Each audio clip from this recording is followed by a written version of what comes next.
Hello friends, this is video 2 in my short series on somatics and self-confidence.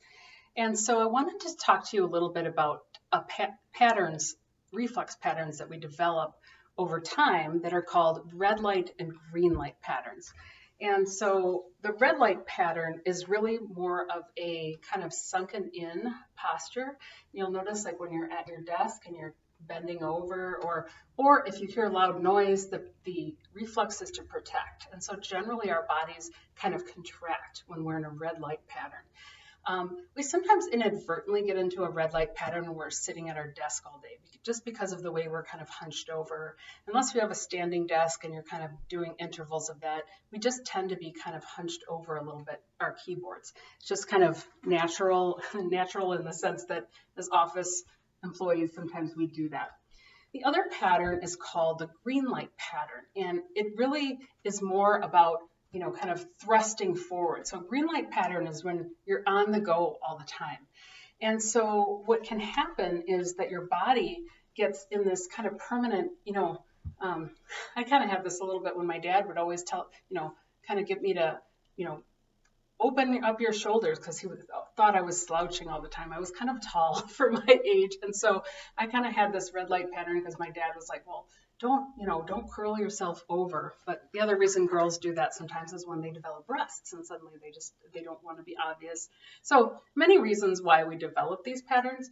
But then what happens sometimes is we have injuries to the spine, or chronic tension that happens in the spine because of the red light and green light patterns. And so what's important to do is to notice when you're in them, notice when you have tension, go into that tension and then release it. So say that I'm at a desk all day and I kind of, or if I'm looking at my phone a lot, which we all have done in this sort of COVID era, I go into that pattern slightly, that recognize that sort of tension and then release it.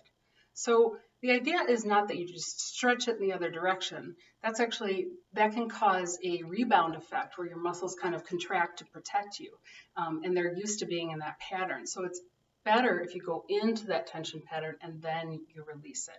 And so in terms of shoulders, just notice where you are. Sometimes it's easier for me to do this when I'm standing up in kind of a standing mountain pose in yoga, because I can feel how everything is settling on the ground. You can also be seated too when you're checking out how your shoulders are. And because this is the somatics of self-confidence, I want to teach you a couple of moves that really just help you show up in a confident way. So some of you may have heard of Susan Cuddy's work and just this idea of the Superwoman pose. And there's all kinds of research on this, on how effective this is and everything else. I have actually found it to be very effective before an interview or before an important meeting. If I can, and you don't have to do this publicly either. You can go into a bathroom stall if you want. You can do this privately. Now that a lot of us are working at home, we can do this maybe before we go to a meeting. But just really standing in a very comfortable pose, allowing your body, I'm going to step back a little bit so you can see more of me. Even though you're going to see my tummy roll, my little pandemic flap. It's okay. I'm going to be vulnerable for the sake of demonstration. So just taking a couple deep breaths. Here's the other issue for women especially. We're told to hold in our belly all the time. And actually that's a really unhealthy thing. So we're told, hold in that core, pull in that core. As a matter of fact, when we're pulling in our core all the time and not allowing ourselves to expand from the center, we're actually only breathing from our chest and above. And actually that's a cause of a lot of anxiety. So when you're sitting or when you're standing and you're wanting to get some breath, really pull that in, like make it your goal to make your belly like stick out. So when you're taking a deep inhale, make sure that breath comes into your belly before you blow it out, and then you feel that diaphragm contract. Now, for many of us, this is going to feel very artificial at first because we're not used to letting our belly hang out. We've been told to, kind of bring it in.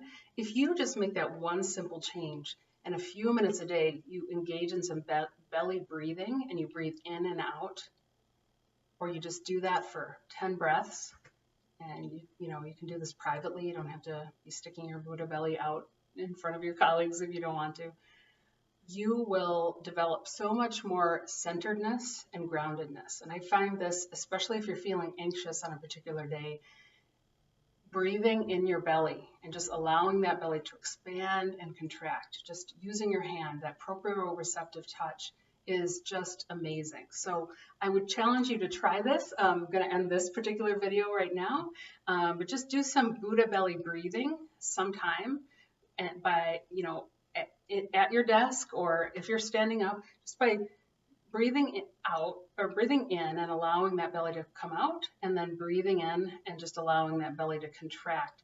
A lot of us are doing a pattern of reverse breathing, which actually brings about a lot of anxiety. So it's really not confidence inducing. See you in the next video.